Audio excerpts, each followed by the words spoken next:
Good evening, everybody. Welcome to the 2023-2024 8th Congressional District We the People competition.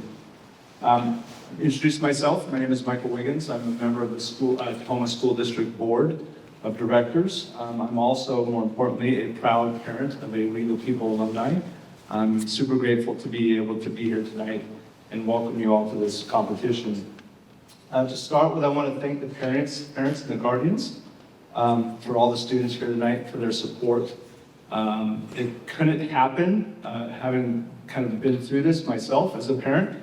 It's a lot of work and it's a lot of support that has to come from the families of the students. So on behalf of the Tacoma School District, thank you for that support. This competition is really relevant in so many ways, but particularly nowadays with civic discourse being in the state that it is. This is a true, beautiful opportunity to be here and to witness and watch how civic discourse is supposed to happen in this country. And so I'm proud to be part of this. I'd like to introduce a few of our key players tonight. I want to introduce Lisa Mon, DHS social studies teacher who's been with the program for I don't know how many years now. 15 years. Commitment says it all. And so thank you, Lisa. I want to introduce, obviously she needs some introduction, Gretchen Wolfing, the head of the We the People program, and a good friend of mine, and having been privileged to work closely with her over the years. And obviously I want to introduce our distinguished guests tonight. I would like to introduce to you King County Superior Court Judge Joe Campagna, to my left. And then Renton Municipal and Community Court Judge Kara Murphy-Richards. Hi, everybody. And I know returning for how many years, Your Honor? 10 years. 10 years. 10 years. The Honorable Judge Bill Bauman from the Division I Court of Appeals, State of Washington. Please give a round of applause.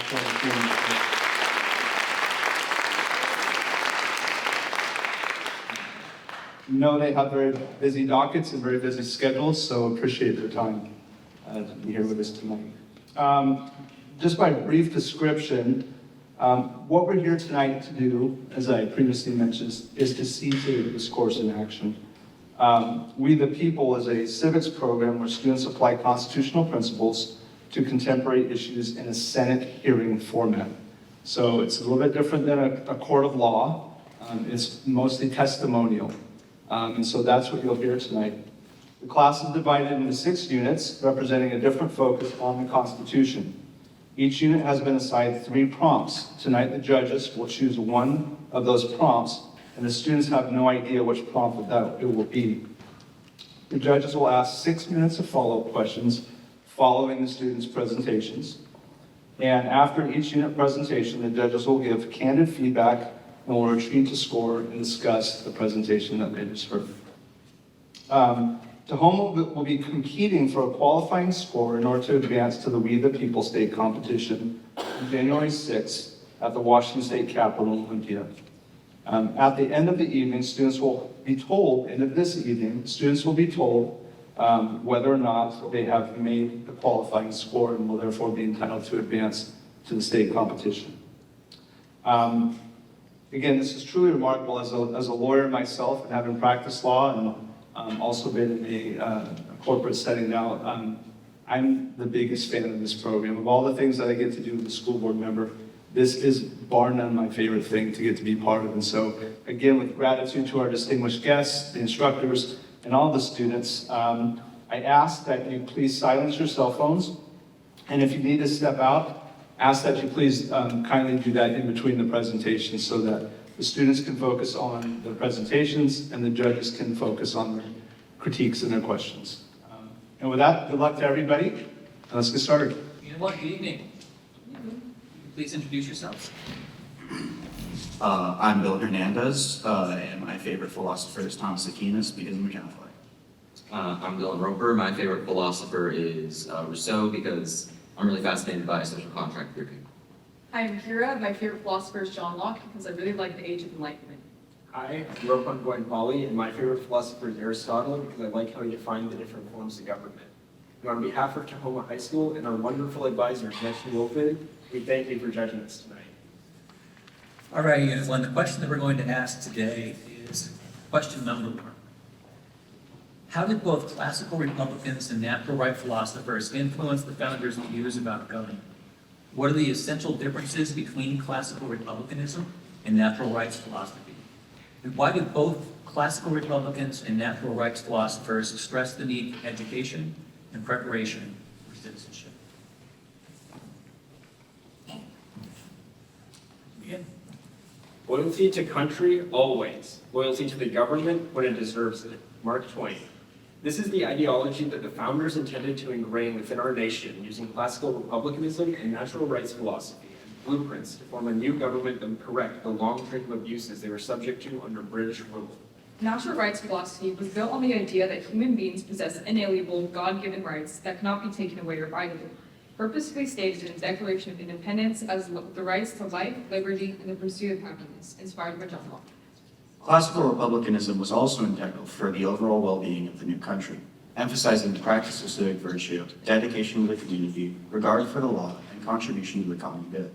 Sections 2 and 3 of Article 1 of the Constitution promote civic virtue through the House of Representatives and Senate elections, which encourage political engagement to secure representation. To combine the ideas from both philosophies, the government was divided into branches to devise a separation of powers and was amended with a Bill of Rights that ensured natural rights. The essential differences between classical republicanism and natural rights philosophy lie in their varying civic priorities. Classical republicanism emphasizes the importance of individuals acting in ways that will improve society, whereas natural rights philosophy explores the traits and characteristics of innate human nature, working to protect inherent rights and freedoms. Cicero, a highly influential classical Republican, concluded the good of the people is the greatest law. This demonstrates the classical Republican ideal that selfish pursuit of individual interests will be detrimental to society, as it compromises the common good. In order to prevent this, a strong central government emphasizing civic virtue is needed. Civic virtue in practice would encourage people to be involved in the betterment of their communities through service and action rather than self-promotion. Contrastingly, John Locke, among other natural rights theorists, believed the opposite, that a person's right to self-fulfillment and happiness is of utmost prioritization in maintaining a virtuous society. All people are entitled to inalienable rights given to them simply by being human, so it is necessary for societies to allow the exercise of such freedoms. According to Locke, the purpose of government is to preserve and enlarge freedom, for in all states of created beings capable of laws, where there is no law, there is no freedom. Therefore, an effective government would be characterized by its guarantee of natural rights. In spite of these differing viewpoints, it was generally agreed upon by classical Republicans and natural rights philosophers that education is vital in preparing children for citizenship in order to preserve an effective and prosperous government. Aristotle affirmed this, stating, "All who have meditated on the art of governing mankind have been convinced that the fate of empires depends on the education of youth." This was mirrored by the beliefs of natural rights philosophers, such as Rousseau's claim that all we lack at birth, all that we need when we come to man's estate, is the gift of education. In regards to citizenship, the founders were confident that representative democracy was the most effective system of government and granted people the power to exercise their virtue, creating a balanced society where a strong sense of common good would be positively reflected by the character of its citizens. However, a strong force of representation can only be achieved if citizens are virtuous enough to vote, speak their minds, and contribute to the betterment of society through personal or group efforts. If representative government grants the people power, then education is what teaches people how to wield it with virtue and wisdom. The founders sought to create a union that would survive malicious intent, influence, and corruption, and found the form in classical republicanism and natural rights. The ultimate design of the American Republic balanced the two principles, placing power rightfully in the hands of the people for over 250 years. Thank you. So you talked about the strong sense of public good being essential for classical republicanism. Common good can mean different things to different people. Who should define what the common good is, and what would your definition be? Well, Rousseau believed that the common good will always be achieved by the general will of the people, because the general will of the people always leans towards what is best for the majority of them. I would agree with Dylan, and I would affirm it by saying here in the United States, we came together and we said that the common good was to guarantee life, liberty, and the pursuit of happiness, and that's what we've been trying to guarantee for over 250 years. Adding on to that, in the Declaration of Independence, it's stated that government's purpose is to enlarge and protect safety and happiness of the citizens. So in most cases, that would be defined as the common good, anything that benefits those. I would also say that the common good can be defined by what people want to prioritize most in their societies, and that can be shown through representative government and what people decide to vote on and who they decide to vote on.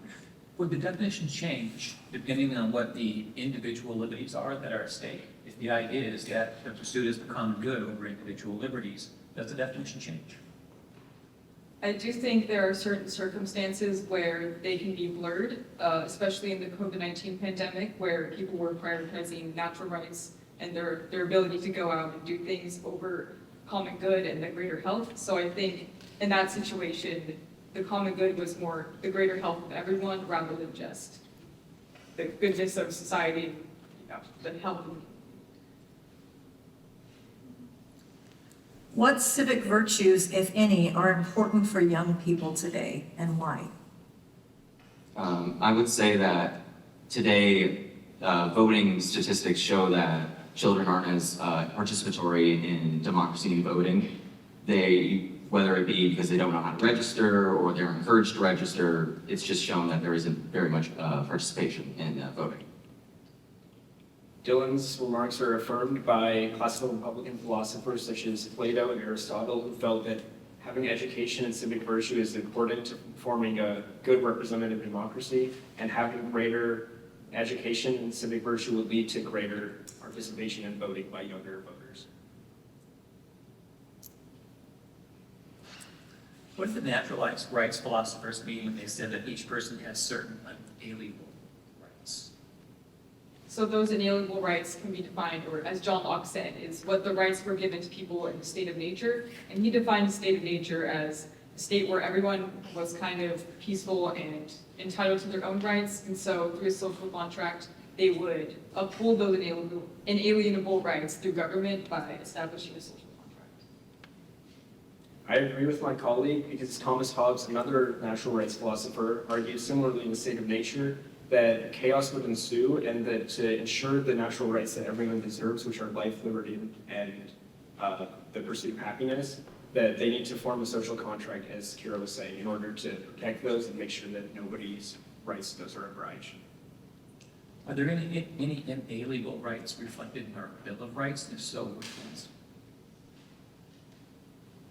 I think the entire existence of our Bill of Rights represents those inalienable rights, with many of those portraying them in different ways. For example, liberty could be portrayed through the First Amendment, with freedom of speech, freedom of religion, and with many other freedoms. What are civic virtues, and why did the classical Republicans think that they were essential? Aristotle defines civic virtue as participating in government actively as a representative, or participating in government through your representative voting, and that kind of participation. I think in a modern perspective, that can be viewed as being involved in government. So this class is technically an exercise of our own civic virtues. Voting is an example, community service, things that allow someone to basically contribute to the society, make it better. And why are those essential? Why does it matter? If one was to live in a society in which everyone only cared for themselves, it would inevitably fall apart.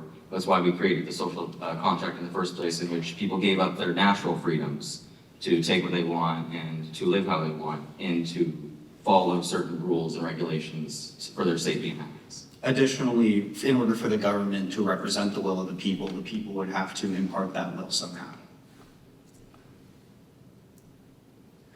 What might the consequences be if there's too great an emphasis on individual rights at the expense of the common good, and why?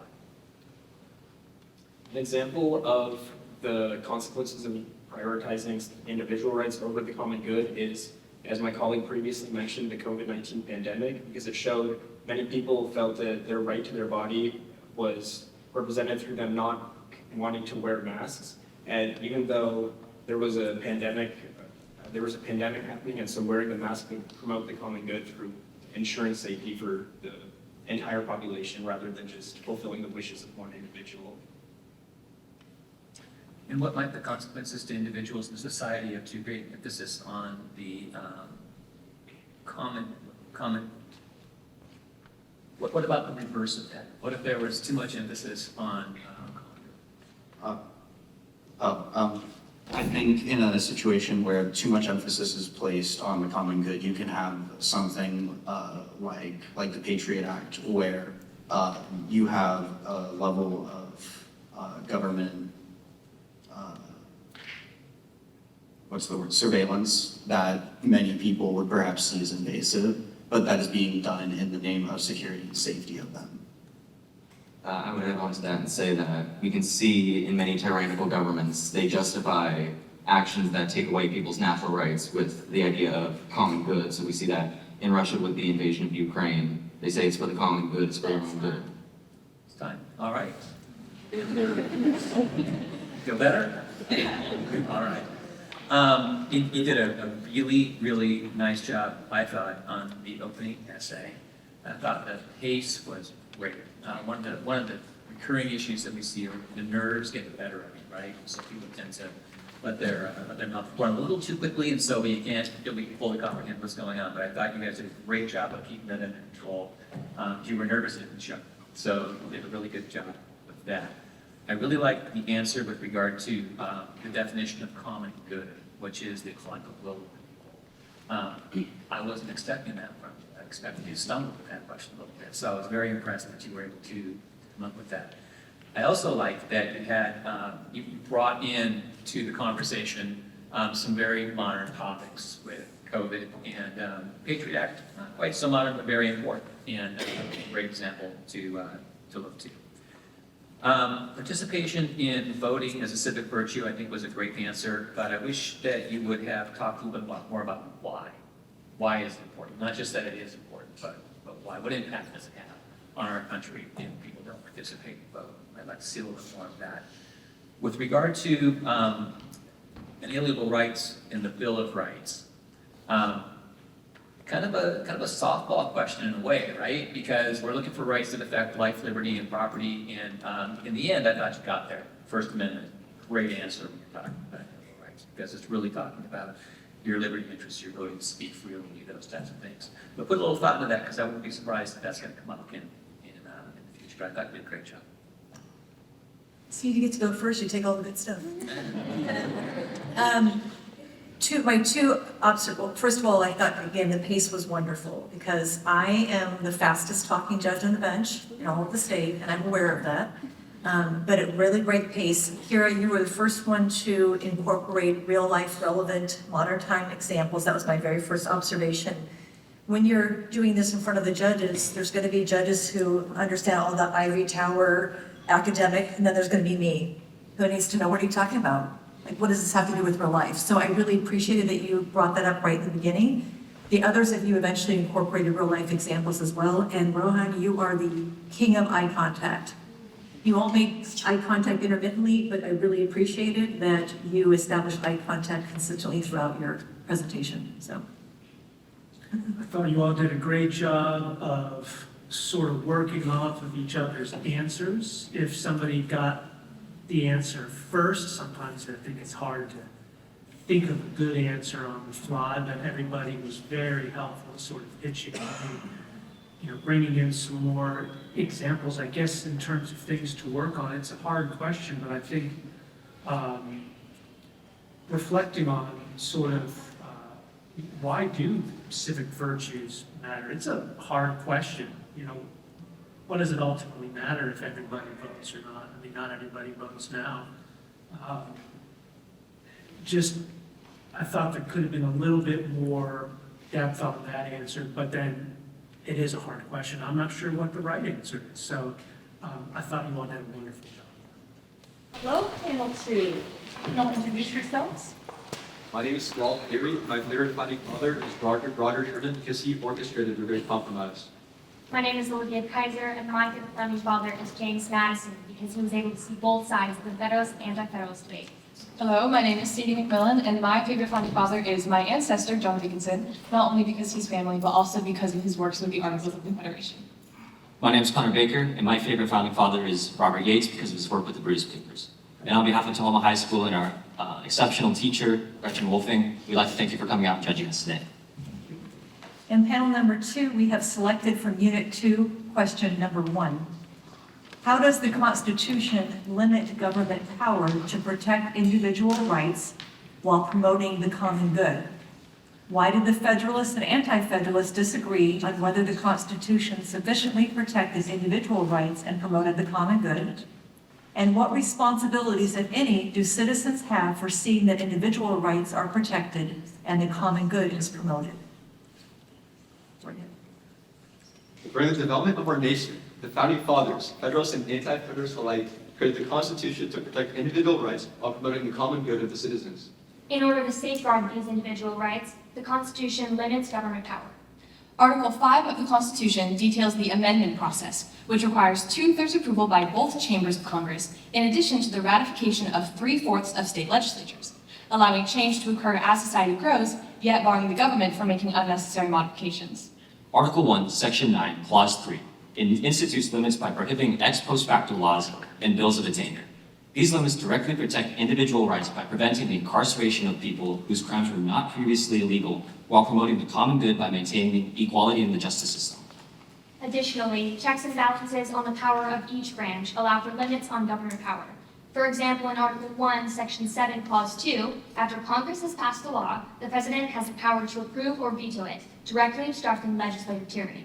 In this same section, it is stated that if Congress continues to support the bill, they can overrule the veto by a 2/3 vote from both the House and the Senate. The provision for multiple checks before a bill is enacted ensures the sufficiency serves the common good.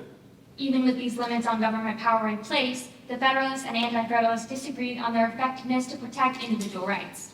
Anti-Federalists took issue with Article 1, Section 8, Clause 18 of the Constitution, which gives Congress the power to make all laws which shall be necessary and proper.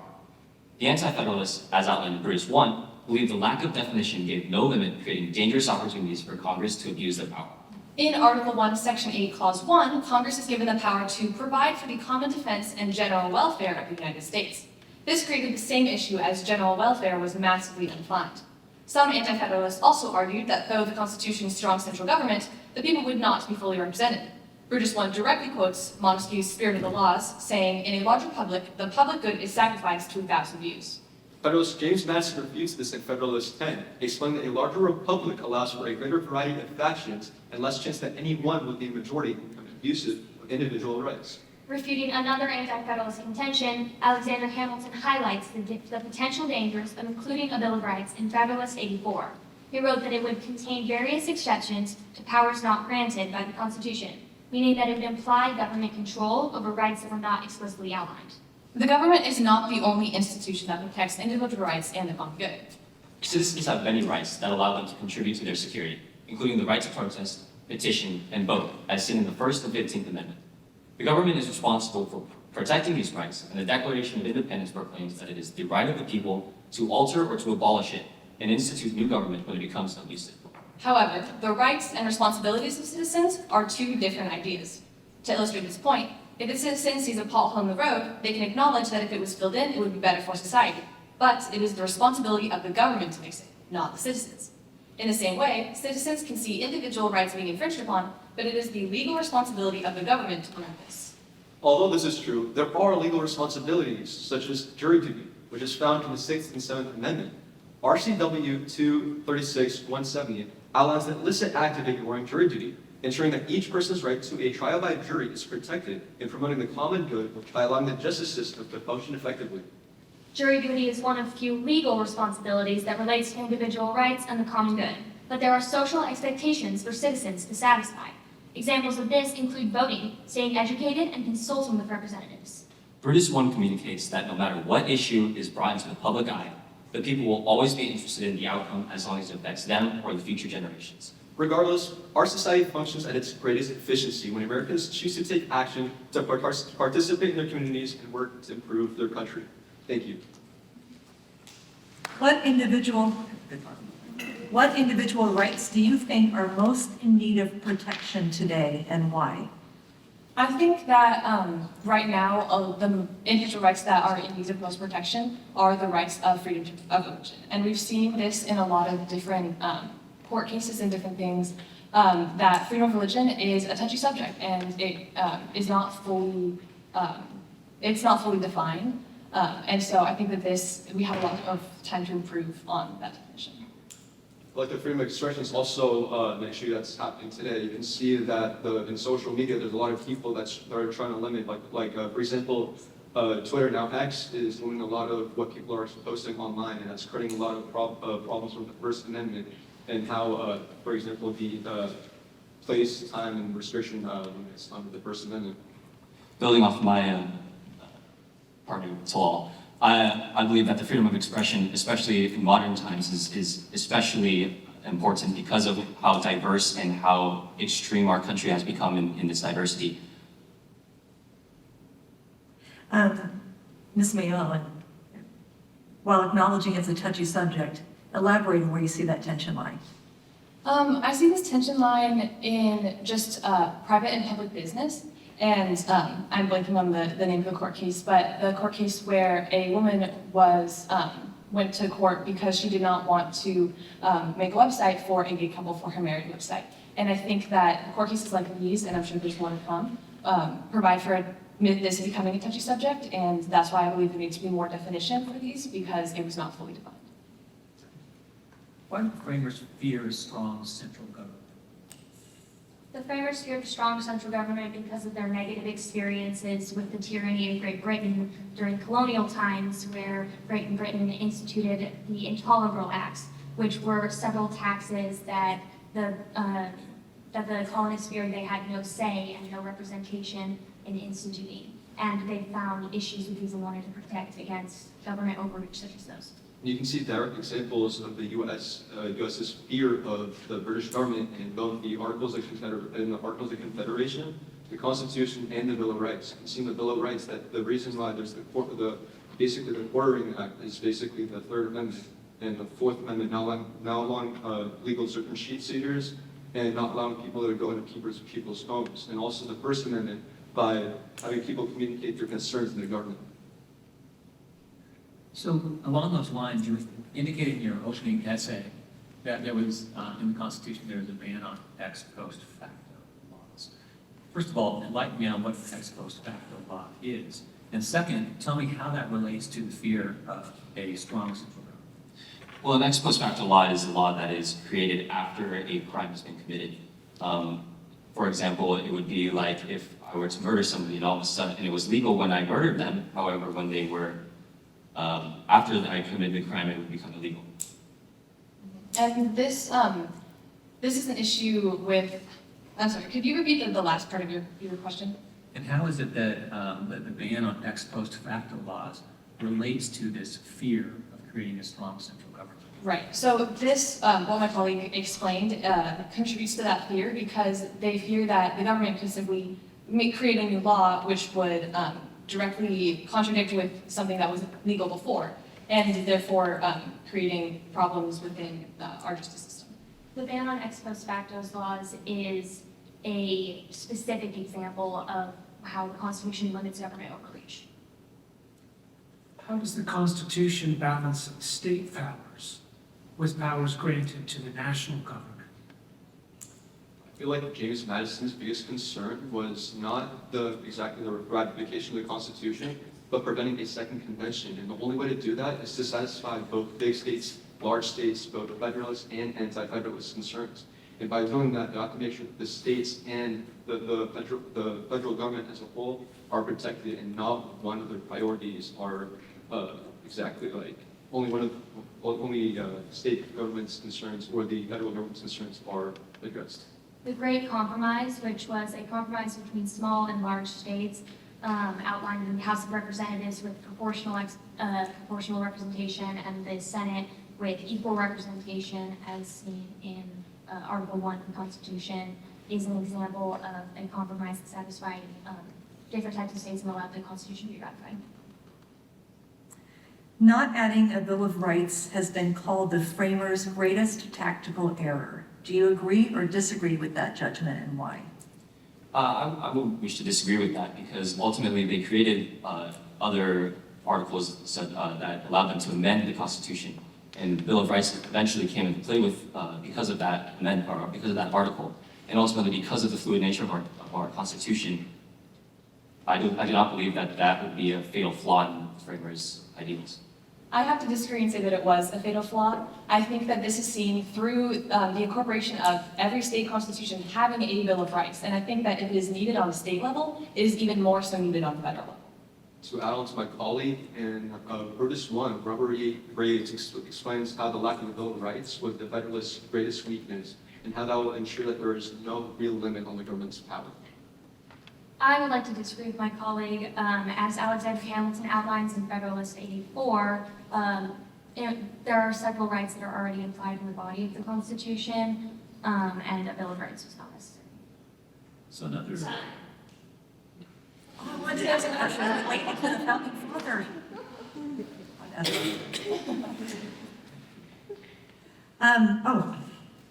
I'm dying to know how you related to one of the founding fathers. I'll ask you later.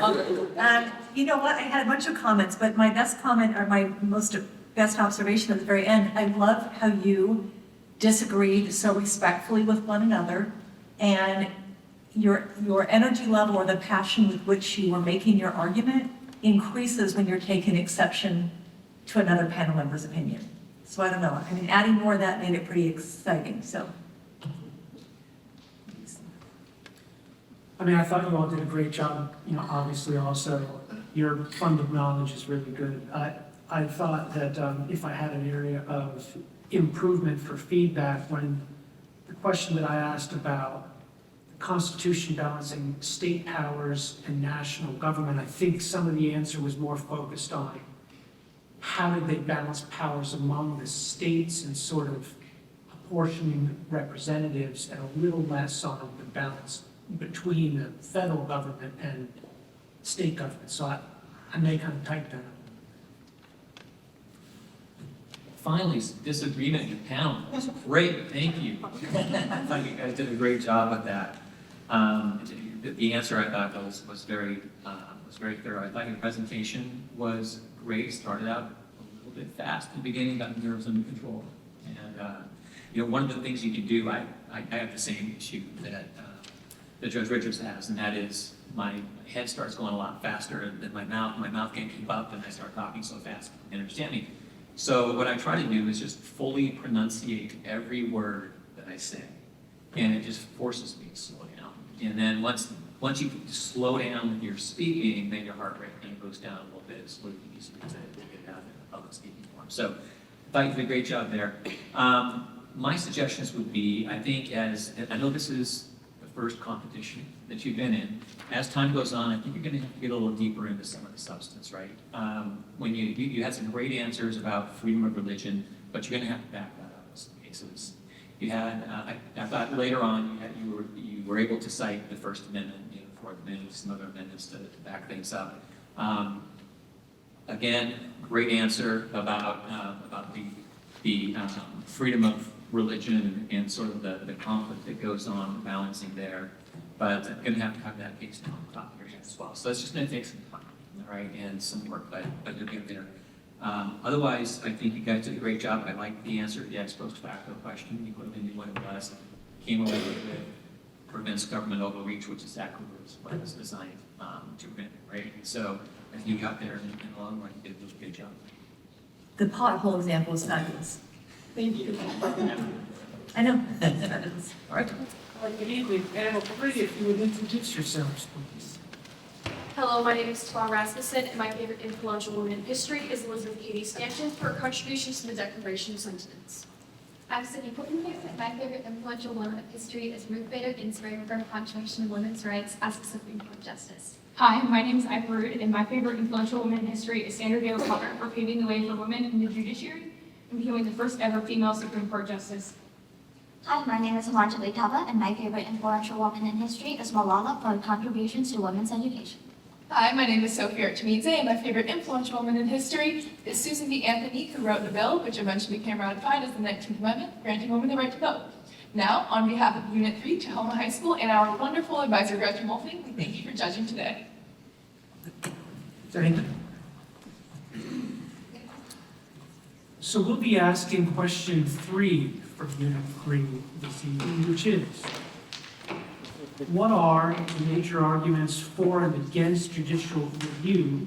Alexander Hamilton claimed in Federalist 78 that the interpretation of the laws is the proper and the peculiar province of the courts. Do you agree or disagree, and why? Further, what are the advantages and disadvantages of an appointed life-tenured branch of government overturning laws passed by a democratically elected body of government? You may begin. The judicial branch is the safeguard of our liberties and the protector of our Constitution against encroachments by the legislative and executive departments of government. William Howard Taft. The discussion behind the validity of judicial reviews and its powers still stands today, as many arguments are made for and against the power held by the judicial branch. Judicial review is the process by which courts determine the constitutionality of laws and governmental actions. One of the primary arguments for judicial review is that it allows the people to challenge decisions that they believe breach their constitutional rights. Established after the case of Marbury v. Madison in 1803, the concept of judicial review has served as a connection between the people and government. The affirming opinion in this case includes that it is emphatically the province and duty of the judicial department to say what the law is. Established in Federalist 51, the idea of checks and balances outlines that one branch should not become too powerful over another. In this sense, judicial review acts as a counterweight to the legislative and executive branches, as it allows the courts to review and invalidate laws that deny what the Constitution promises. This specific advantage can be seen in the case of United States v. Nixon in 1974, where the Supreme Court's decision established that a president does not have immunity from subpoenas and that other similar civil court actions, thus checking the power of the executive branch. However, the ability of the judicial branch to check the other branch's power is often seen as an issue. In the landmark case of Plessy v. Ferguson in 1896, the judicial branch established the idea of separate but equal, impacting individual rights and equal protection. When discussing the opinions of the Founding Fathers on judicial review, we agree with Alexander Hamilton's beliefs described in Federalist 78. Hamilton's statement emphasizes the important role that the judicial branch has in American government. His statement discusses the protection of the rights and argues for the necessity of an independent judiciary. He argues for the court's authority to invalidate unconstitutional laws, stating in Federalist 78 that decisions should be aligned with the people's fundamental rights. Hamilton specifically argued for the formation of an independent branch because at the time, Rutgers v. Waddington in 1784 highlighted a significant conflict between state law and U.S. treaty, therefore emphasizing the need for a federal institution to impartially resolve such disputes. Additionally, he also believed that there was a need for an intermediary between the people and the legislature, so that New York's Trespass Act could be struck down. The judicial branch is filled with appointed life-tenured justices that make decisions based on constitutionality without public influence.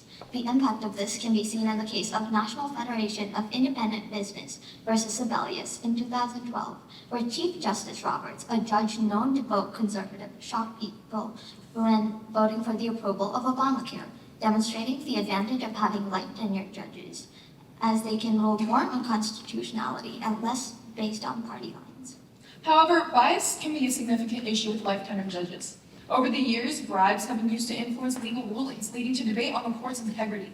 For instance, recently Justice Clarence Thomas was accused of accepting gifts from billionaire benefactors, though no evidence was produced to suggest he compromised any court case. However, some senators have advanced new disclosure laws for Supreme Court judges. Whether his actions violate the ideals of ethical justice is currently a topic of debate, as the Supreme Court itself considers new rules for its members. Whether Congress or the President can establish a code of ethics for an equal branch of the government may itself be unconstitutional. These issues are significant because judges have a lifetime position and influence the constitutionality of federal and state laws for the entire nation. This highlights the crucial importance of unbiased decisions. Federalist 51 describes the judicial branch as one designed to independently check the other two branches. However, a valid check might not be accepted by the populace if the judicial branch acts unethically. The judicial branch, in full, upholds the checks and balances of our democratic government without being overpowering, contributing to governmental balance in a way that is absolutely necessary for the United States. Following, should the executive and the legislative branches also have the power to declare what the Constitution means? Why or why not? I would say that no, the executive branch and the legislative branch should not have the power to define what is stated in the Constitution, as that is a power reserved specifically for the judicial branch to serve as a check on the powers of the legislative branch for creating the laws and on the executive branch for enforcing the laws. This could be defined in Federalist 50 as stated in Federalist 51, as stated by James Madison, who defined that a system of checks and balances is very necessary for a democratic government in order to function properly so that no one power can encroach on anyone's rights. Additionally, I think we can see in the legislative branch that oftentimes the majority overrules the minority, even when the minority is constitutionally correct in what they want. So we can see this in the case Loving v. Virginia, where interracial marriage was banned by the majority. However, when the court saw that case, they ruled that it was unconstitutional to rule against that and gave that power back to that minority group. What recourses, if any, are available if the Supreme Court declares a law unconstitutional? If the Supreme Court declares a law as unconstitutional, that leads to various discussion being placed in Congress. So the discussion comes up whether there should be new bills, whether there should be new legislation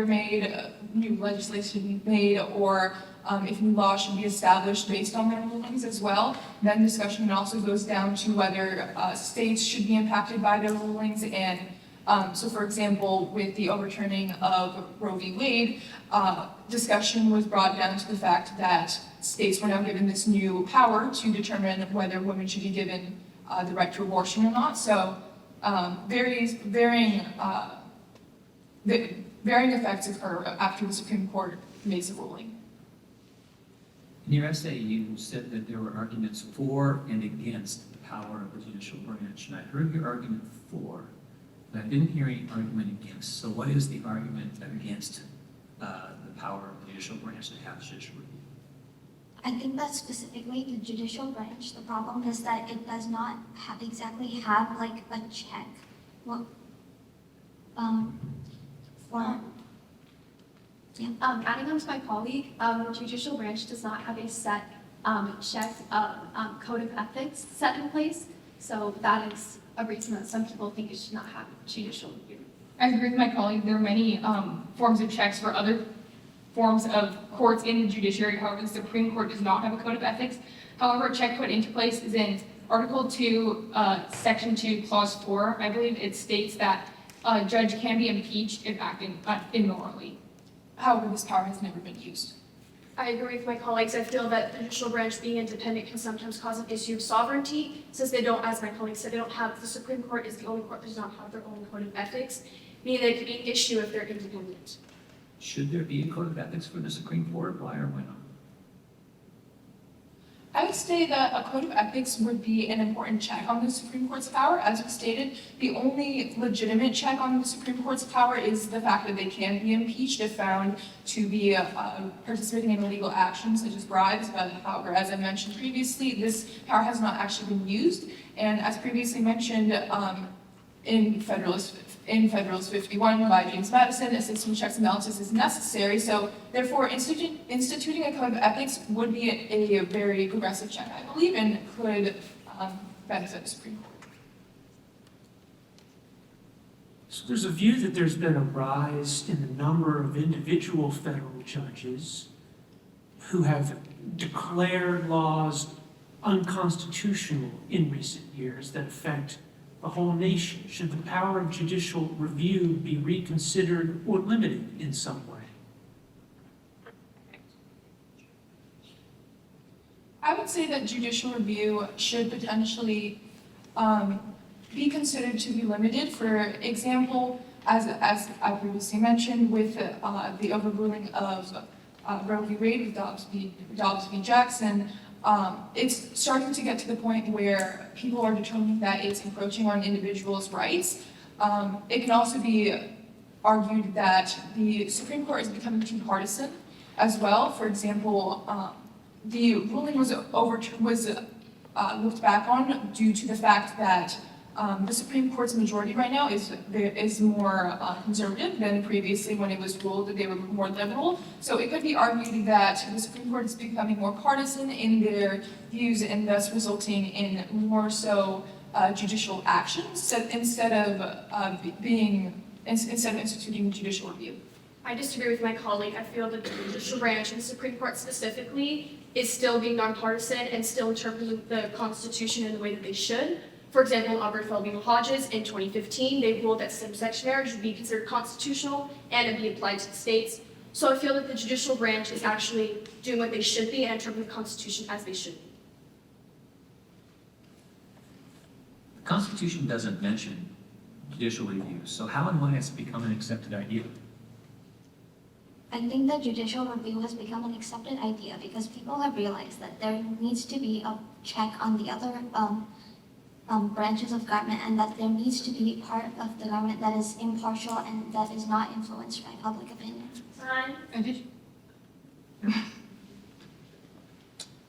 So as always, wonderful opening essay. You all did a great job of working all of the members into that opening essay. I thought you touched on the topics really well. I was a little worried that you already answered a number of the follow-up questions in the opening essay. So that's good, though, that you already drew those things in there. I thought that you had a really good mix of references, both sort of older as well as more recent, the Federalist 78, a quote from Taft, and some Nixon things. And so, there was a nice mix there also of sources. Some of the questions are really hard, and there's not a great answer to, so I don't expect you to have a perfect answer on who's going to supervise the Supreme Court in their code of ethics. People are debating that right now, and nobody really knows. And so, there was a couple of those questions though that I feel like did kind of, it was wheels turning, maybe a little filibustering as you thought of, an answer, and that's fine. That's certainly something to work on. But now that you've heard some of these questions targeted on those issues, I'm sure you can dive a little deeper on it. Two things. Number one, is a female judge. I don't know what you call your hooking statement at the beginning. My favorite philosopher, my favorite influential woman. I can tell you as a female judge, you had me so incredibly engaged from the very beginning of your, and you maybe don't think those types of introductions are important. They are, right? So that you hooked me before you ever started talking about the topic. And I like the fact that a couple times you saved each other. So because you can be thinking about what your answer is going to be in your head, and by the time your colleague finishes talking, it goes away.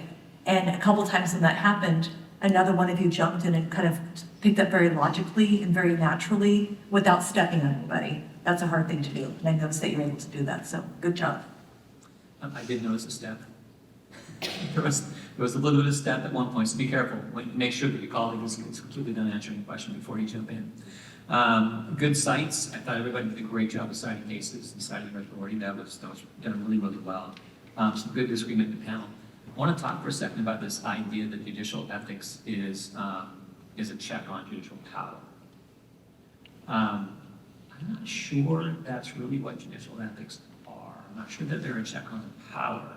They're a check on how you use that power, whether you're biased, whether you're not biased, whether you're engaging in the exercise of your power in the appropriate way.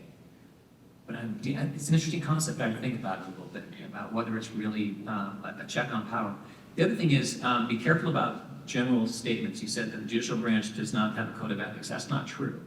The entire judicial branch has a code of ethics.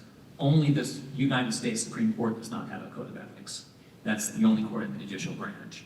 But I think maybe you want to think a little bit about how you're presenting I think, don't get me wrong, I think it's a great topic. It's a very current topic. It's something you should talk about. But what do judicial ethics really achieve? Are they designed to curb power, or are they designed to create the ethical use of power? And make sure that you have that distinction worked out. But I did a great job. That's going to make for great conversation at work tomorrow. It's a very good question. But yes, these things reflect us too. Wow. All right, nice job. Unit 4, good evening. You can introduce yourself. Hi, William Ford from Tacoma. My name is Ken Farmer, and my favorite president is George Washington. This is the foundation for it. I'm Andrew Baker, and my favorite president was Theodore Roosevelt. He created our National Forest Service and laid the foundation for the National Park System. My name is Hannah McDonough, and my favorite president is Abraham Lincoln because of his pivotal role in abolishing slavery. And my name is Tanner Pham, and my favorite president is John F. Kennedy for his contributions to the American space program. And on behalf of Unit 4 from Tacoma High School with our amazing advisor, Ms. Wolfing, thank you today for judging us. Unit 4, we have chosen question number 2. How and why has the presidential power expanded since the ratification of the Constitution? How have wars, emergencies, and the media contributed to the expansion of presidential powers? How have the other branches of government responded to the expansion of presidential power? Do you think we've done so adequately? Explain. Since the ratification of the Constitution, presidential power has expanded significantly, enabling the president to respond swiftly to critical situations. The growth in executive authority, while equipping the office with the means to address the emergency challenges, can lead to unchecked power. This has mainly occurred through the interpretation of lesser clauses in the Constitution. As outlined in Article 2, Section 3, the role of the executive is to take care that the laws be faithfully executed. This elastic clause is the basis of the ability of the executive to write executive orders and manage the operations of the federal government with limited checks. Former President Harry Truman, during the Korean War, ceased operation of the steel mills in order to ensure proper steel production and to avert a worker strike. While Truman's actions were used to address immediate concern, at the same time it demonstrated unchecked power, which was overturned by the Supreme Court in Youngstown Sheet Institute Co. v. Sawyer. While these clauses have equipped presidents with the flexibility to address emergency issues, they also provoke debates over the balance of power. As America continues to evolve, the interplay between swift executive action and checks on this power remains an evolving aspect of our constitutional democracy. Wars, emergencies, and the media have historically served as catalysts for the expansion of presidential powers. These forces, driven by public opinion, not only create a sense of urgency, but also shape and reinforce the expanding executive authority for national interests. For example, President Franklin D. Roosevelt issued Executive Order 9066, calling for the internment of Japanese Americans 3 months after the attack on Pearl Harbor. Arguably, Roosevelt's actions were affected by the media and public perspective, with an article from the Los Angeles Times titled, "Ventura County Urges Removal of All Japanese," showing clear public fear leading up to the order. Separately, the media had a distinctive influence through its power to frame narratives and shape public opinion. More recently, President Biden promised in his 2020 campaign for a plan for student loan forgiveness. Nebraska challenged Biden in court as he overreached the power provided in the Higher Education Act and the HEROES Act. Biden's actions are indicative of utilizing the bully pulpit, since he used the point to promote a policy change and achieve good standing with the media and his Democratic voters. This can be seen as the executive taking care to faithfully execute the laws. However, the influence of media, wars, and emergencies cannot be ignored when reviewing the details. The other branches of government have responded to the expansion of presidential power through mechanisms such as checks and balances, judicial review, and the non-delegating doctrine. While the judicial branch's response has been relatively effective, the legislative branch's efforts have been inconsistent in effectively illustrating increased presidential authority. As demonstrated by the 1964 Gulf of Tonkin Resolution, Congress ceded the power of formal declaration of war to then-President Lyndon B. Johnson to accelerate America's response needed for the conflicts in Southeast Asia. This pattern of Congress ceding power is continued by other legislation, such as the Patriot Act, which expanded the executive's ability to survey and investigate, or the National Emergencies Act, which defined and expanded what presidents can do in an emergency. While the legislative branch conceded power in these instances, the judicial branch has often taken action to enforce checks and balances on the executive. Utilizing the non-delegation doctrine and judicial review, the Supreme Court has limited Congress's power to shift authority to the executive. As shown in Schechter Poultry versus United States, Congress attempted to shift the industrial regulatory authorities to the executive under the National Industrial Recovery Act, but was struck down by the Supreme Court as it was clearly an overreach of executive power. Overall, the executive power, since the ratification of the Constitution, has had detrimental consequences for American democracy.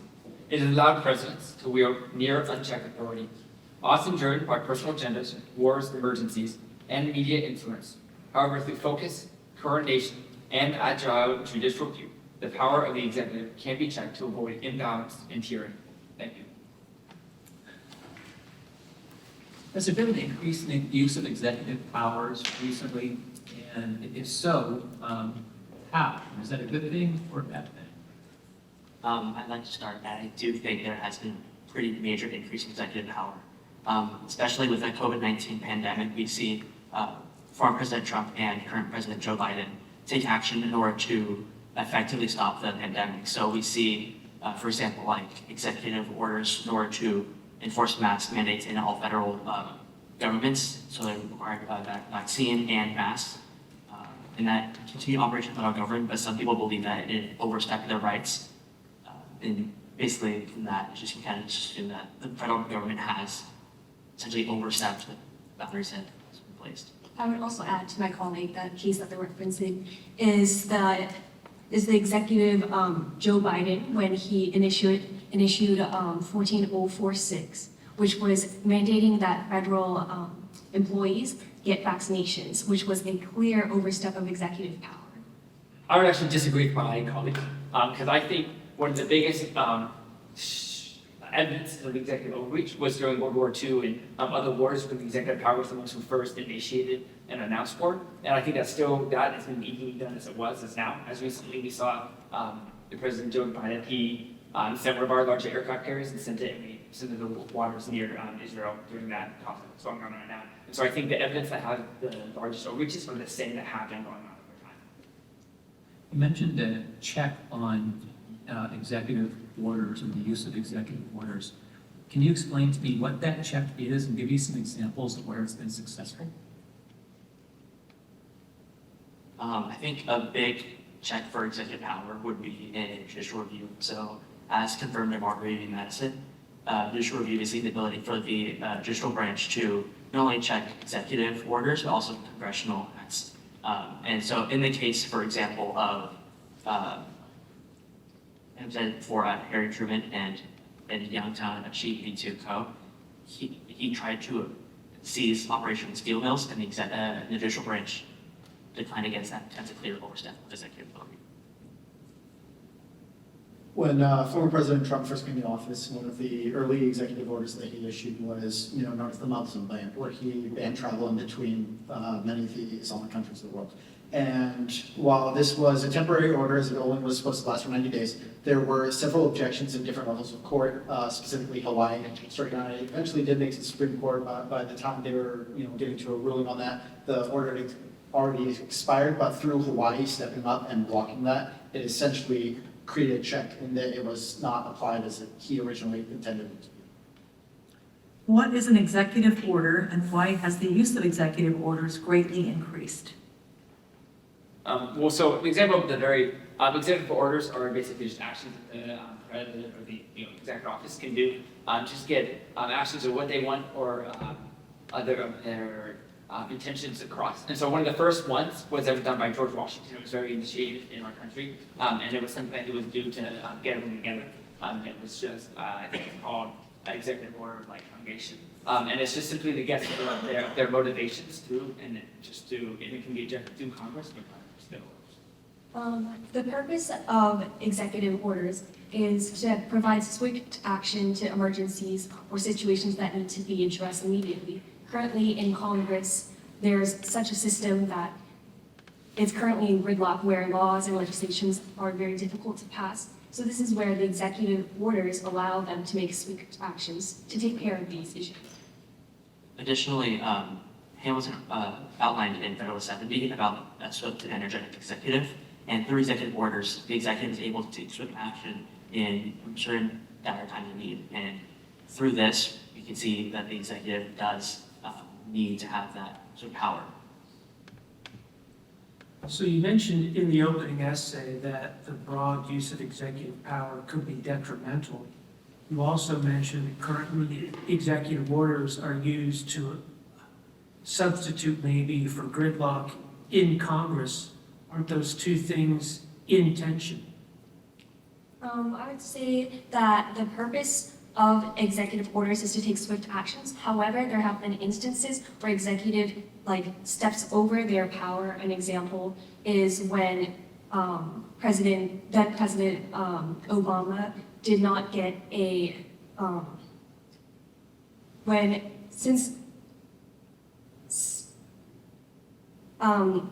For example, when there are wars, Obama added military power to countries such as Iran and Syria without consulting the Senate and not getting the 2/3 votes needed in order to pass military into those countries. There's an example during the Civil War where Abraham Lincoln issued an executive order suspending the writ of habeas corpus, which at the time was legally questionable, and so some could see it as detrimental to our constitutional democracy. However, it was, in hindsight, a needed action to put a more swift end to the Civil War. And so in that sense, an executive order can be both, in some ways detrimental, but in other ways it can be a positive in achieving this result. So both the president and Congress have powers when it comes to dealing with foreign affairs. Which of those entities has greater power? And which of those entities should have greater power? And why? I think the executive has greater power now. We can see it in the War Powers Act. Nice job. So, presentations.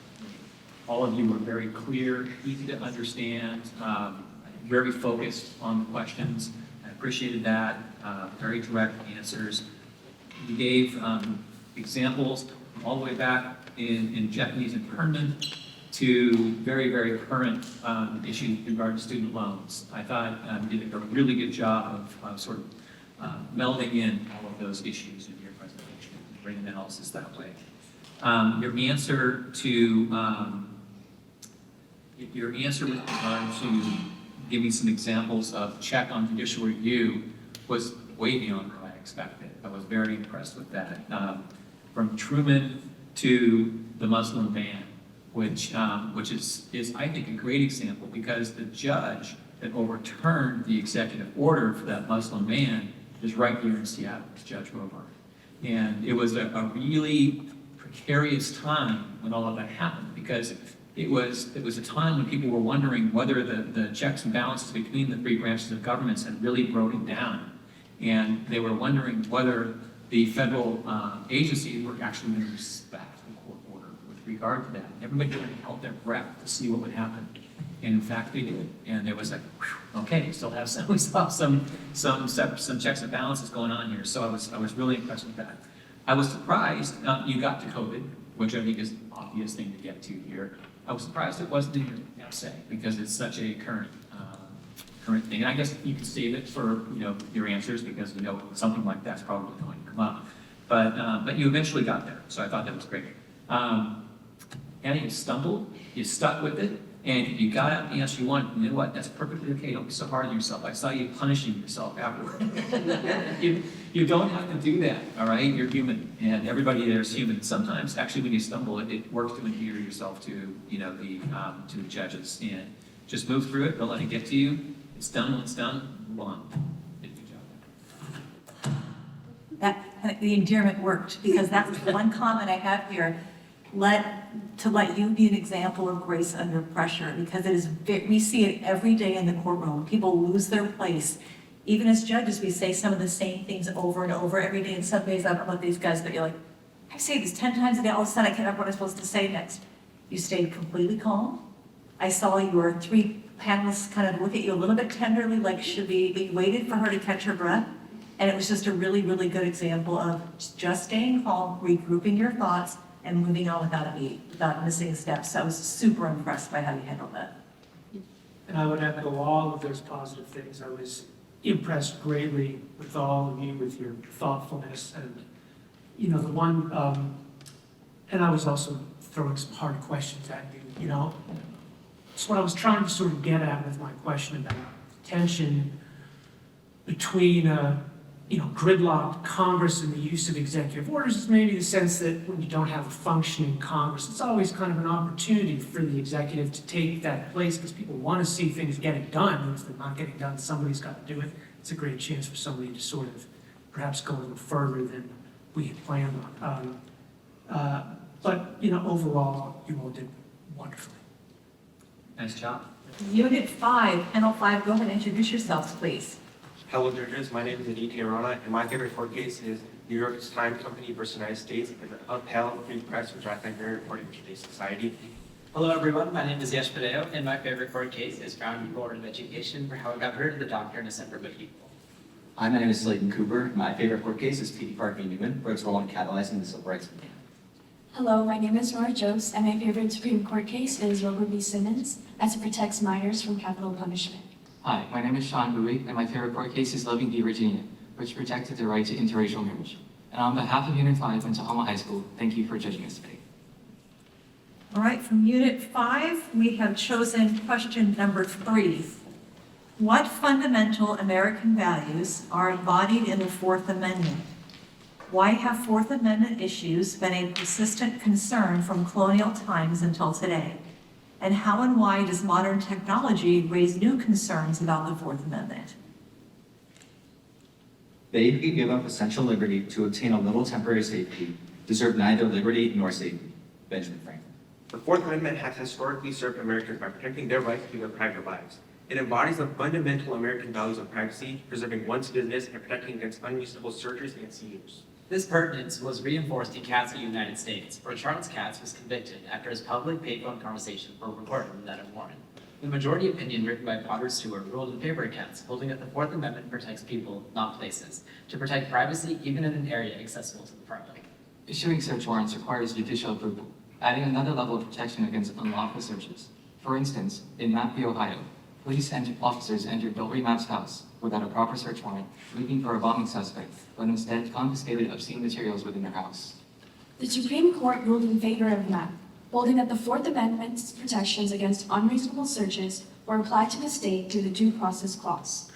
This resulted in the introduction of the exclusionary rule, where evidence seized illegally is inadmissible in court, underscoring the importance of safeguarding Americans' rights to privacy.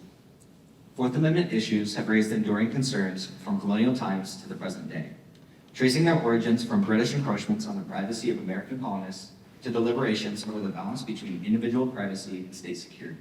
Writs of assistance, or general search warrants, were enacted by the British, granting them the authority to search colonists' property without restraint. James Otis, a representative for the colonists, felt violated by the British writs of assistance and acted on such feelings by bolstering the establishment of Article 14 of the 1780 Massachusetts Declaration of Rights.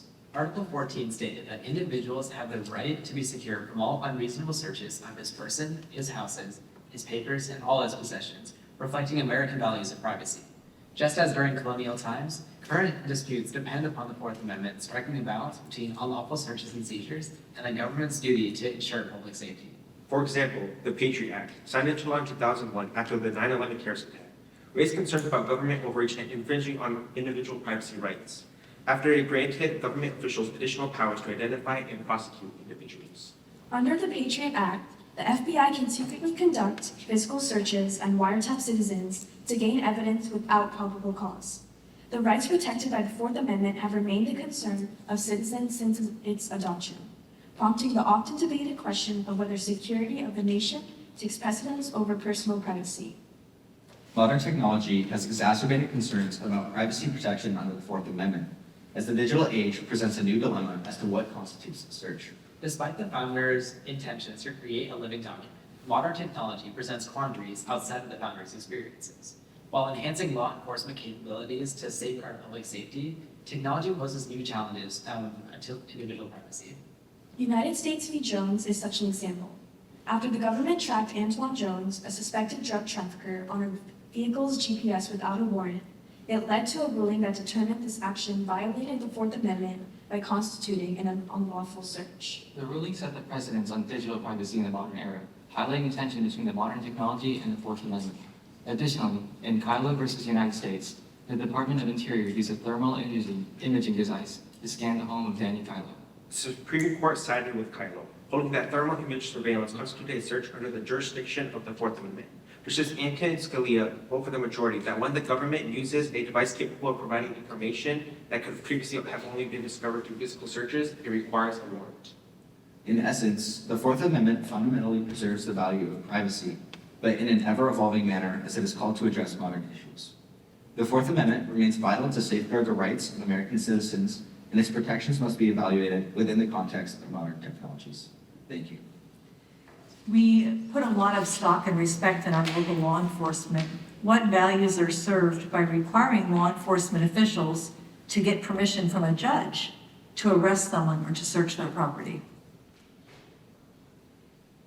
It establishes that law enforcement cannot infringe on a person's privacy without a warrant. For example, in houses, a house is one man's castle and it should not be intruded upon by others. Where if your house is supposed to be your privacy area and the government cannot go in there without proper due process. It also upholds the system of checks and balances, which is presented in the United States Constitution. The reason why is because they make sure that these law enforcement cannot just intrude on their rights. They have to go through the judicial branch, which is another branch, to make sure that they're not overstepping. You said in your essay that the Fourth Amendment is about people, not places. Do places, though, impact the analysis as to whether and when the Fourth Amendment applies, and if so, how? As seen in the case of New Jersey v. TLO, the place in which a search is conducted or suspicion of a search is warranted does determine the legality of the search and whether or not a warrant is necessary.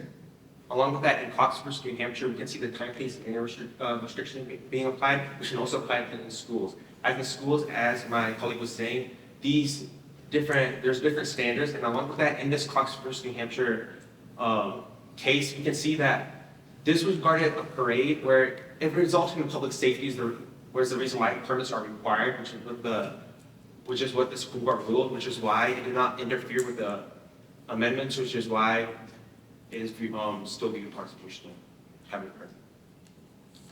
So why does it prove difficult to define what constitutes an unreasonable search or seizure?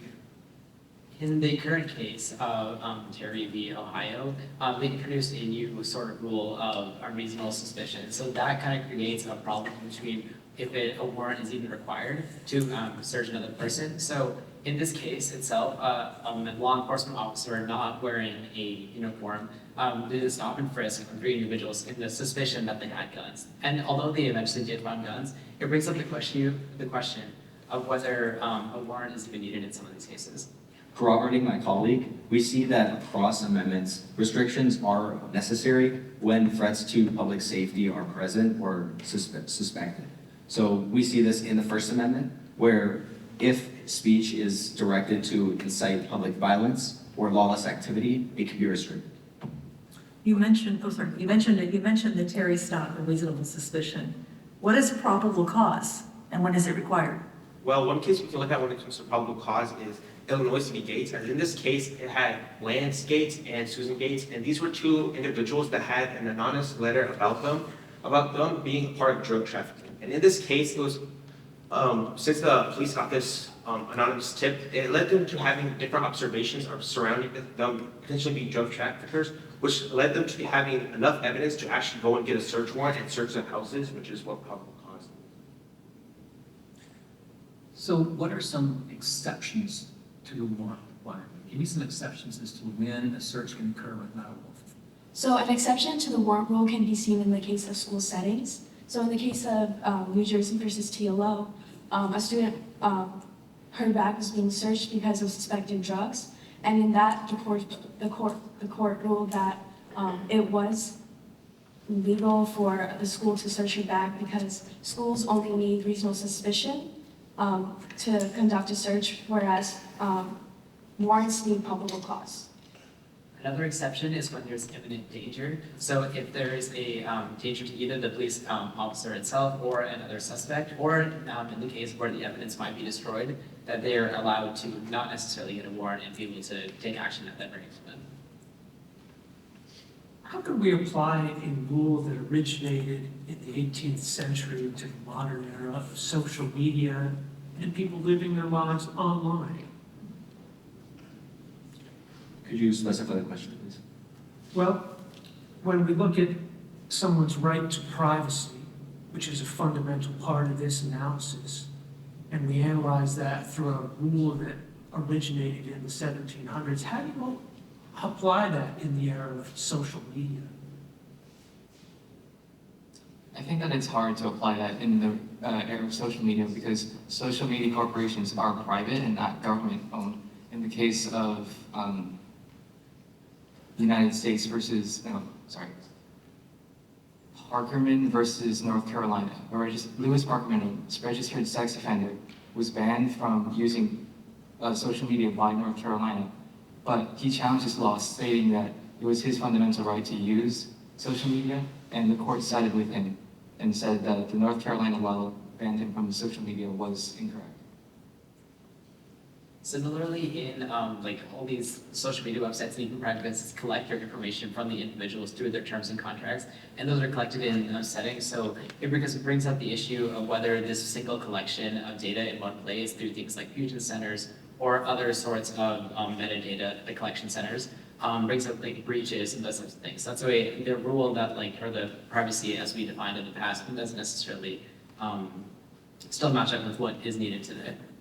Judge Companion mentions the 1700s. What were the colonial experiences that led to the Fourth Amendment being so important? Megan parking lot, I'm ready.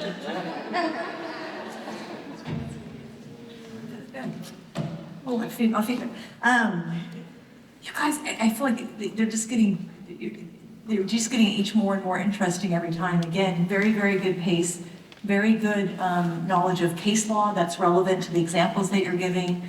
Very good working off of each other very naturally without it being forced. And so I don't have any, on this one, I don't have any constructive criticism. I think it did a really nice job.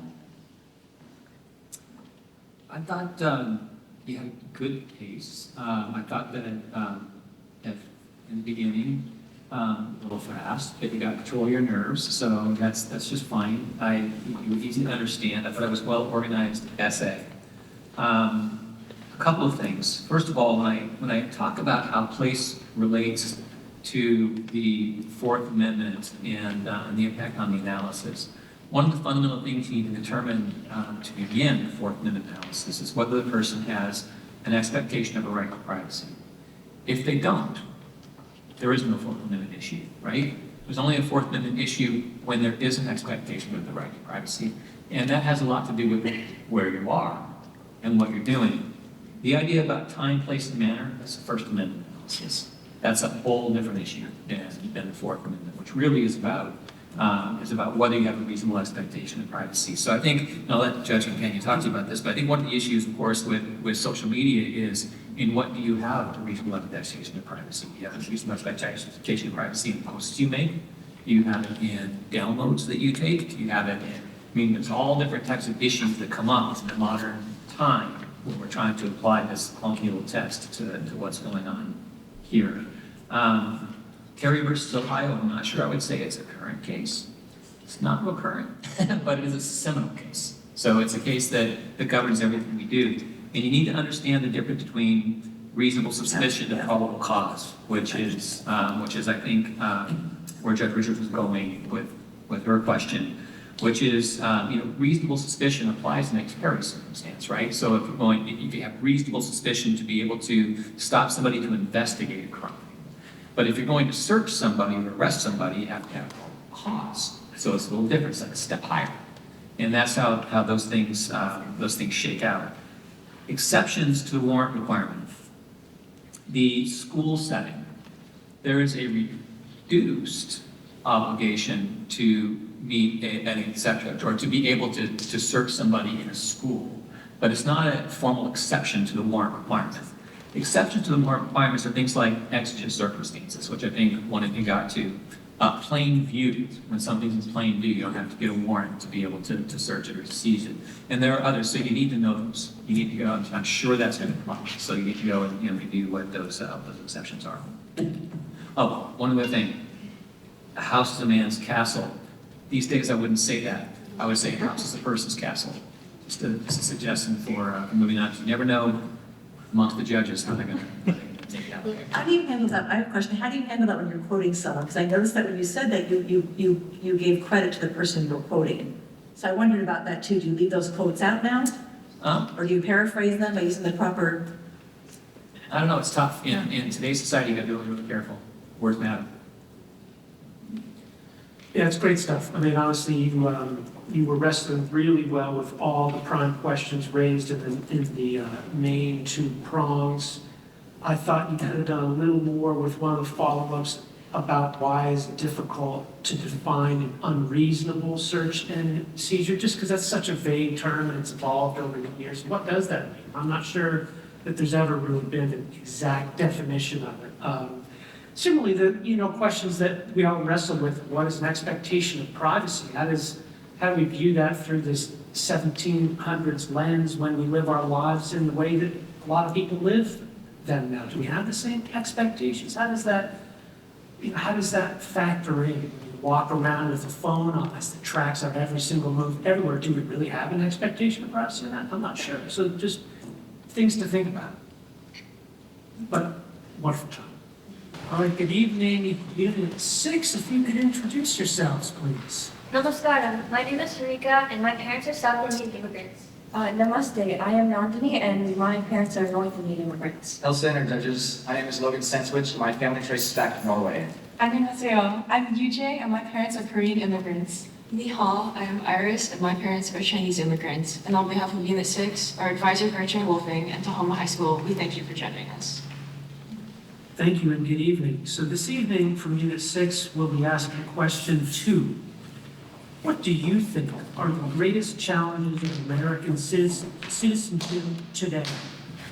Why and how does constitutional democracy in the United States depend on the active participation of its citizens?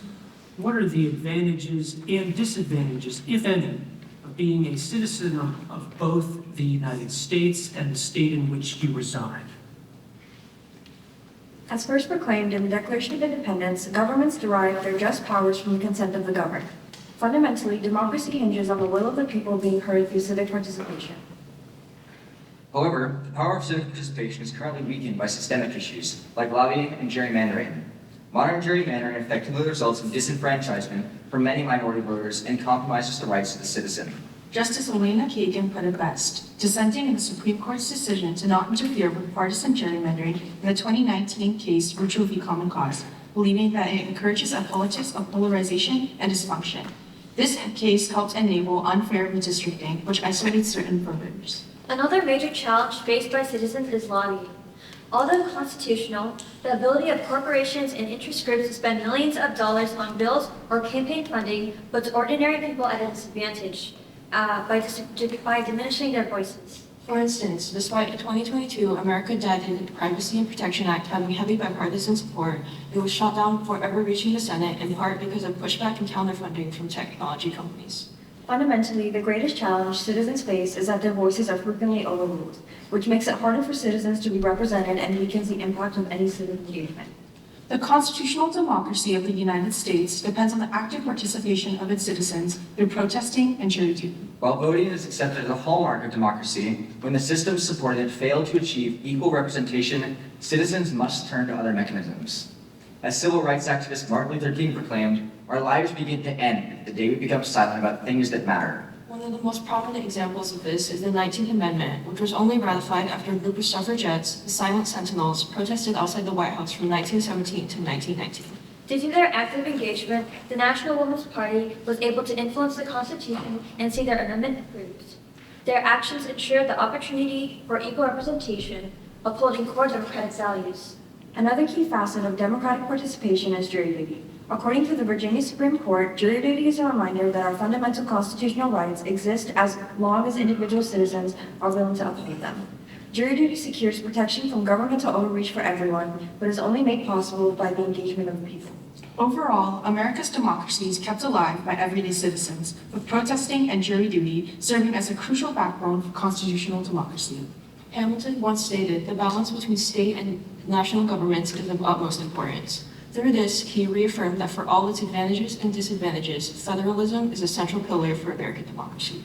One major advantage of being a state citizen is the assurance of a multi-tiered judiciary, which prevents injustice. Similar to the federal systems of checks and balances, the legal system's tiers of appeals provide checks unto itself. In a case like 1935's Norris v. Alabama, defendant and member of the Scottsboro Nine, Clarence Norris, appealed to the Supreme Court on the grounds of an unrepresentative all-white jury and was able to achieve a more just ruling.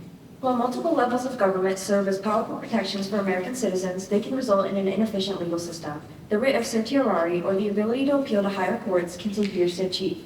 Notably, this means individuals wrongfully sentenced to death row can face delays that lead to lost life, be it through time or execution. A particular case is the one of Jimmy Dennis, an accused killer who spent 20 years in prison appealing his case before being found innocent. In instances like these, the system trades efficiency for security. This protects the integrity of the justice system, but can cost innocents their livelihood. In the Gettysburg Address, Lincoln proclaimed America as a government of the people, by the people, for the people, and like his forefathers, gave citizens an ideal to strive for. Though the Constitution was designed to be rigid, through the combined will of its citizens, it can be altered to bring about meaningful change. For this reason, the people are the foundation of the United States, and together they can secure the blessings of liberty for generations to come. Thank you. You mentioned two ways that people can engage in civic participation, voting, and also jury duty.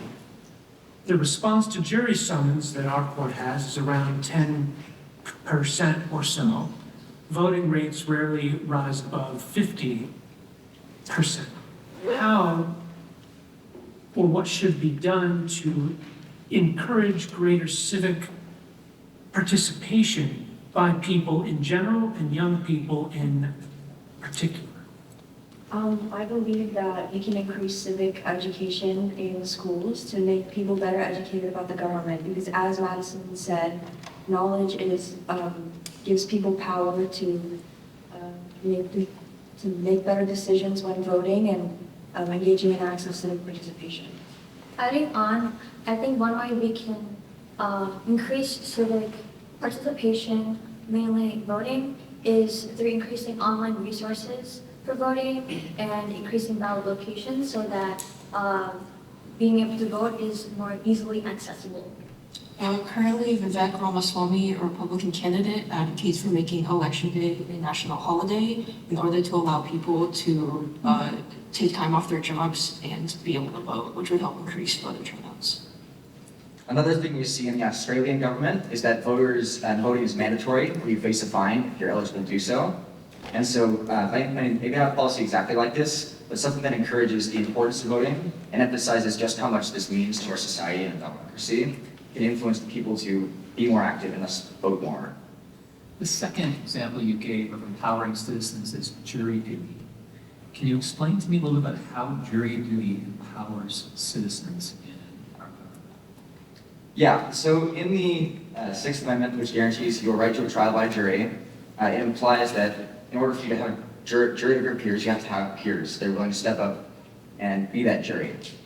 And so if you don't have people who are willing to take on and protect your rights, then you can't have people around you to support you and support your, make a fair judgment if they're unwilling to, again, defend those individual rights and be active for them. I think we can see the importance of jury duty if we look around the world. For example, currently in Venezuela, under the reign of Nicolas Maduro, we see over 16,000 politically arbitrary imprisonments within the last 10 years, and I believe through jury duty we can help increase fair trials and citizens can help increase justice within their government. How would you encourage your classmates and others in your community to get more involved in local government? I think once it was a part of our summer homework where we were all forced to pre-register to vote, but I think that is incredibly important because voting is an incredible part and an incredible way to contribute to our democracy. Another way that we could do that is we could encourage them to engage in protests and call representatives or to talk about things that they're passionate about. For example, our Tahoma Green Team last year, we went to City Council to gain funding for our tree planting event because that is something we're passionate about. As affirmed and as said by my colleague Donne, it's getting involved in NGOs or non-governmental organizations. And so in our local community, there's, it can be as simple as our city hall or that's governmental, but it can be as simple as organizations around our community, such as the Green Team or other protest groups for certain causes, like the food bank or other things, causes that matter to them. And in doing so, furthering that idea or ideas that are passionate to you. Sort of looking back to jury duty, when you serve on a jury, you're bound to follow all kinds of rules. rules that are imposed by judges. But sometimes jurors want to reach a result that's different than what the judge tells them they can reach. Call that jury nullification. Do you think that jury nullification is something that should exist in our society to give jurors more power? Or do you think jury nullification is a bad thing? I think that jury nullification should be instituted within our system because it prevents what otherwise could be seen as unchecked power of judges, where without a jury behind them to affirm their actions can rule as they wish. Furthermore, I believe that jury nullification gives more power to the jurors and therefore can help support a more fair and just trial, as the opinions and interests of the jurors are more represented and less influenced by the judges. What's the danger of jury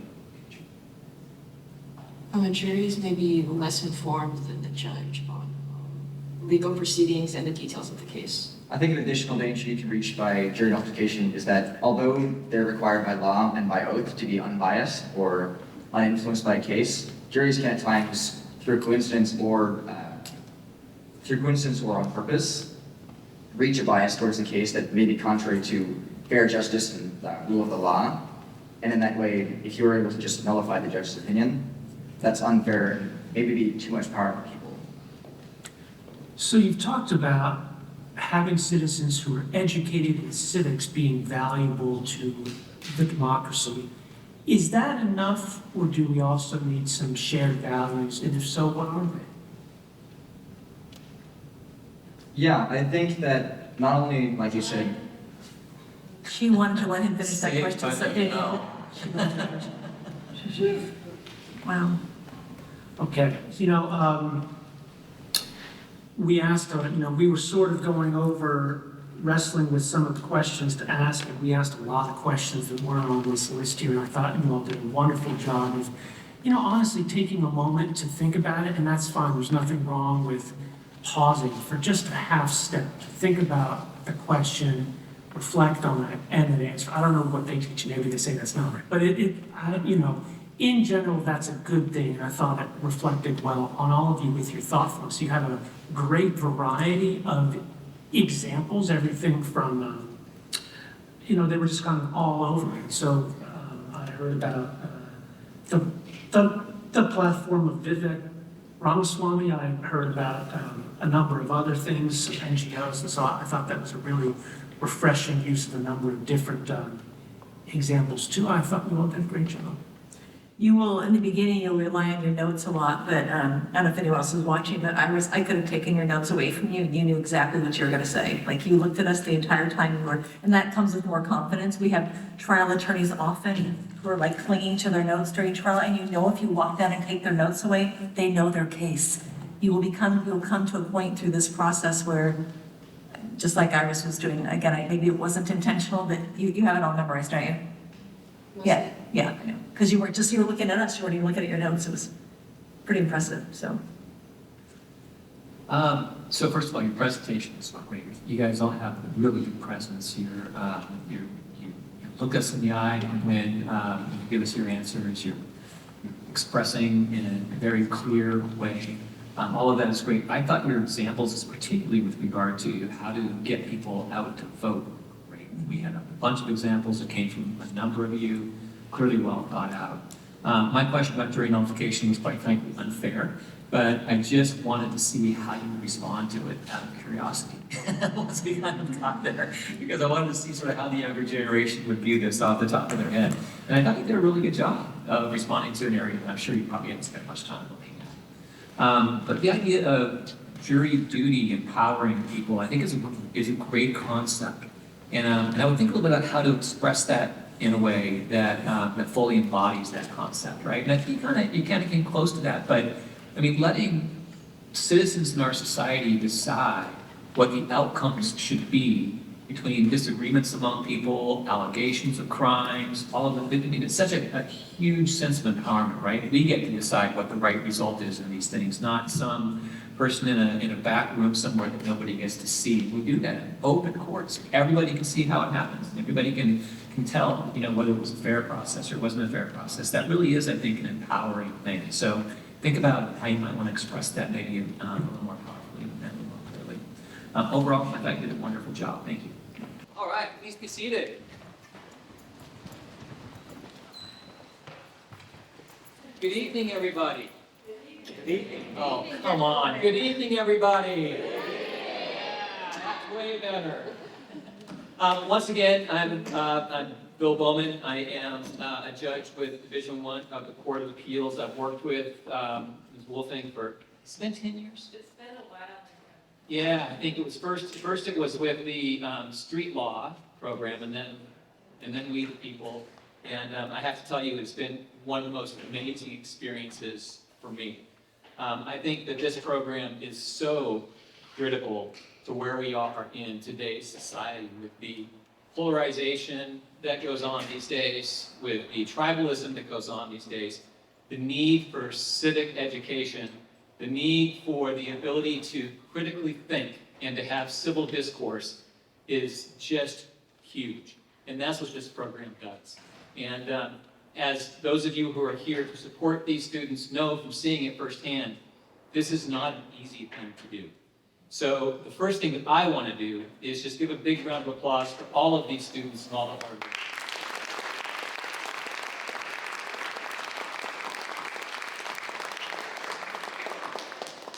And I want to thank the parents, the guardians, the family, the friends, everybody that's here that has supported these students, and so they could take that time and have the ability to be able to put the work into this program. That is so important, and we really appreciate your support and encouraging these students to participate and to do the hard work to create this meaningful result moving forward. So thank you to yourselves.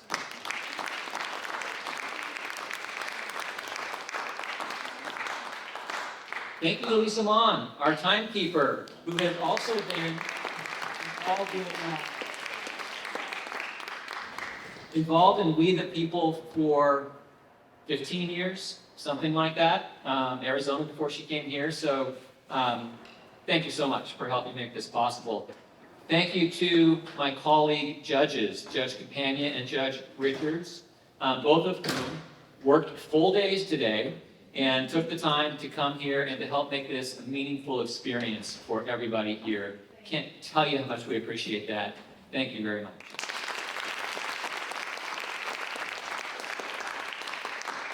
And thank you to the wonderful, the amazing Ms. Wolfing for everything that I can tell you that it is a thankless job to do what she does. She is absolutely relentless about this program and how she goes about turning it into a program that's one of the best in the nation every year. It takes a ton of work. This program would not exist without her. So, thank you.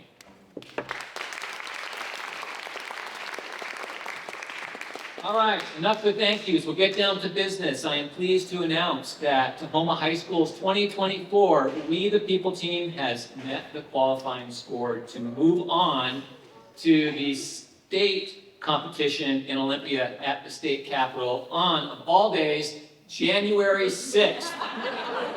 Congratulations.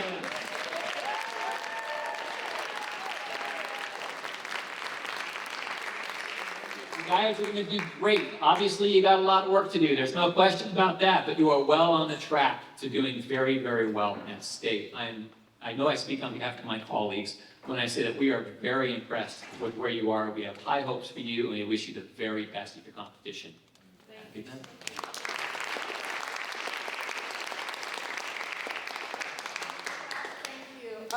April Phillips and her staff, thank you so much. You guys got to stand here.